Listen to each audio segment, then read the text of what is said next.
नमस्कार दोस्तों, आपका हमारे YouTube चैनल पर स्वागत है। इलाहाबाद यूनिवर्सिटी सबको पास करना चाहती है। जी हाँ, आपने सही सुना है, इलाहाबाद यूनिवर्सिटी सबको पास करना चाहती है। वो किस तरह से पास करना चाहती है, आज हम इसी पर पूरा डिटेल में चर्चा करूंगा। आपको मैं बता देता हूँ कि यहाँ पर ग्रेस मार्क कब देकर पास करती है और किस तरह से नंबर दिया जाता है, पूरा हम डिटेल में चर्चा करूंगा। आप लोग प्रूफ के साथ मैं दिखाऊंगा कि हाँ ये सही है। चलिए हम शुरू करता हूँ। उससे पहले मैं बता देता हूँ कि इस वीडियो को लाइक नहीं किया, इस वीडियो को लाइक जरूर कर दीजिए और चैनल पर नए हैं तो सब्सक्राइब जरूर करके रखें, क्योंकि इलाहाबाद यूनिवर्सिटी में बीएससी की सबसे ज्यादा जानकारी इसी यूट्यूब चैनल पर बताई जाती है।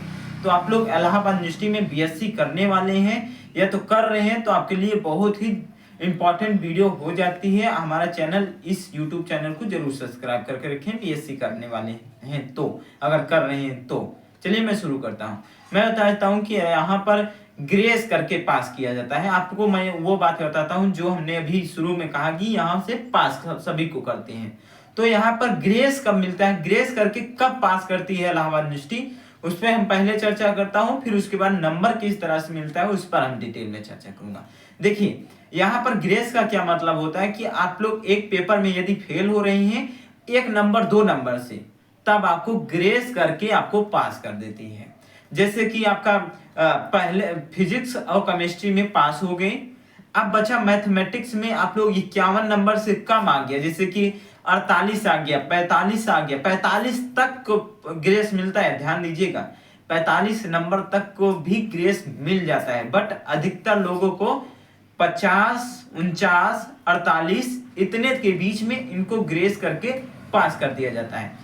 अब जैसे कि यहाँ पर नंबर किस तरह से डिवाइडेड होता है, जैसे कि हम, ये मैथमेटिक्स का नियम नहीं है। जैसे मैथमेटिक्स में पास हो गया तो फिजिक्स में भी यही नियम है कि आप लोग थोड़ा 1 नंबर 2 नंबर कम पाते हैं तो आपको ग्रेस करके पास कर दिया जाता है।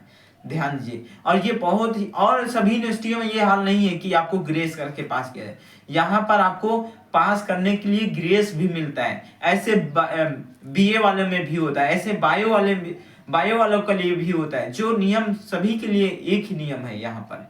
तो यहाँ भी क्योंकि बीएससी बायो वालों के भी ज्यादा लोग, क्योंकि बायो वाले ज्यादा पास होते हैं या एज मैथ के मुकाबले, क्योंकि सबका मैथ में ही चला जाता है, लुल्ल हो जाते हैं बहुत से लोग।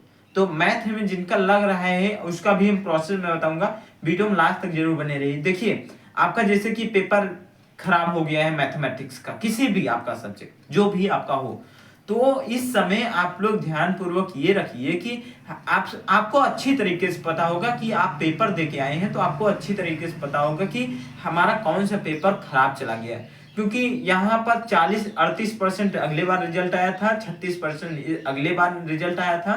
तो ध्यान दीजिए कि यहाँ पर मैक्सिमम आपको मैं बता देता हूँ कि 40% बीएससी में रिजल्ट आ रहा है, तो 60% कहाँ जा रहे हैं, 60% में 20% को बैक लग जा रहा है, जिसमें से कुछ का ईयर बैक चला जा रहा है। तो इनमें से आप कुछ तो बीएससी छोड़ ही दे रहे हैं।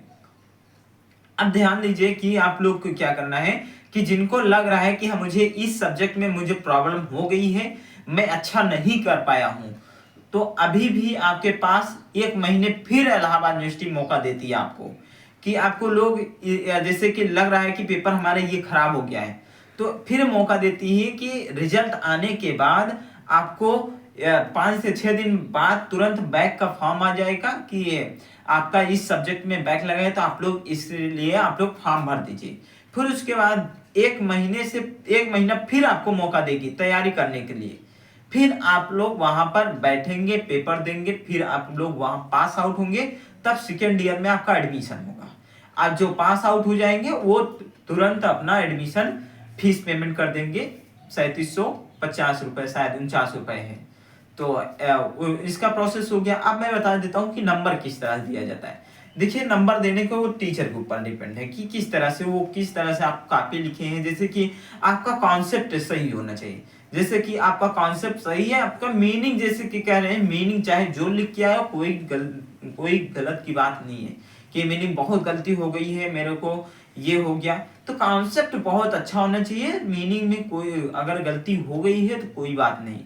और जो भी छात्र हिंदी में लिख के चले आए हैं तो उनके लिए भी कोई दिक्कत की बात नहीं है। थोड़ा सा प्रॉब्लम हो जाती है जब प्रोफेसर, क्योंकि यहाँ पर इंग्लिश में ही पूरा चलता है, तो यहाँ पर हिंदी की बातें कुछ निकल भी जाती हैं, क्योंकि हमें भी हो गया, जैसे कि आप लोग भी हो जाएंगे, 2 साल 3 साल यहाँ पर हो जाएगा जब बीएससी करते, तो आप लोग हिंदी में थोड़ा सा अपरिचित हो जाएंगे इंग्लिश के मुकाबले, थोड़ा सा ऐसा हो जाता है। बट उनको भी पूरा पूरा नंबर दिया जाता है, कॉन्सेप्ट आपका सही रहेगा पूरा नंबर देंगे, ध्यान दीजिएगा। अब मैं कुछ भी डाउट रहेगा तो आप लोग कमेंट जरूर करिएगा, और हम बैक के ऊपर पूरा डिटेल में चर्चा लेके आऊंगा, वीडियो लेके आऊंगा। साथ ही साथ आप लोग जैसे कि पुनः री एग्जाम के लिए पूरा डिटेल में लेके आऊंगा। साथ ही साथ आपका किसी भी कॉपी में कम नंबर आ गया है, उसके लिए स्क्रूटनी कराना चाहते हैं, या तो आप लोग